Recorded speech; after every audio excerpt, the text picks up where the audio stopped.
സുകുമാരൻ ചെയ്ത തെറ്റെന്താണ്? മമ്മൂട്ടിയെ വേട്ടയാടിക്കൊണ്ടിരിക്കുമ്പോൾ അതിനെ മറ്റുള്ളവരെ എതിർത്തു എന്നുള്ളതാണ്. അതേ സമയത്ത് മമ്മൂട്ടി ഈ സിനിമയിലെ നായകനായിരുന്നു എന്ന് ആലോചിക്കണം. ഇതൊക്കെ കണ്ടാണ് മല്ലിക ജീവിച്ചതെന്ന് ആലോചിക്കണം.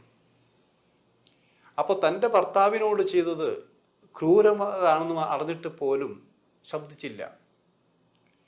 സുകുമാരനെ ഇല്ലാതാക്കാൻ അങ്ങനെ പറ്റില്ല എന്നറിയാം.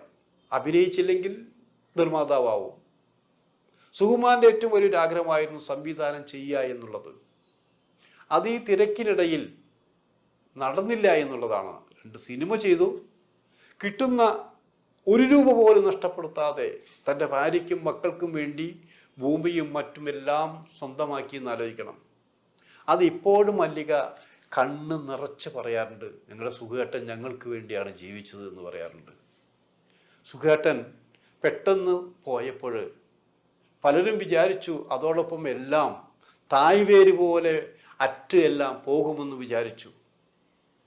പക്ഷേ പൃഥ്വിയും ഇന്ദ്രനും വളർന്നു വന്നു. അവർ മലയാള സിനിമയിൽ ആരൊക്കെയോ ആയി.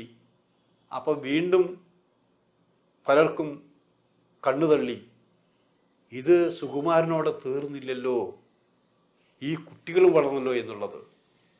പിന്നെയുള്ള സംഭാഷണം എന്താ? അവരെക്കുറിച്ചായി, ഈ കുട്ടികൾ അഹങ്കാരികളായി എന്നുള്ളതാണ്.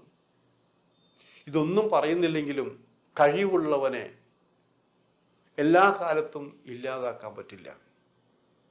സുകുമാരൻ ഇല്ലാതായെങ്കിലും പിന്നീട് മല്ലിക എല്ലാം ഏറ്റെടുത്തെന്ന് ആലോചിക്കണം.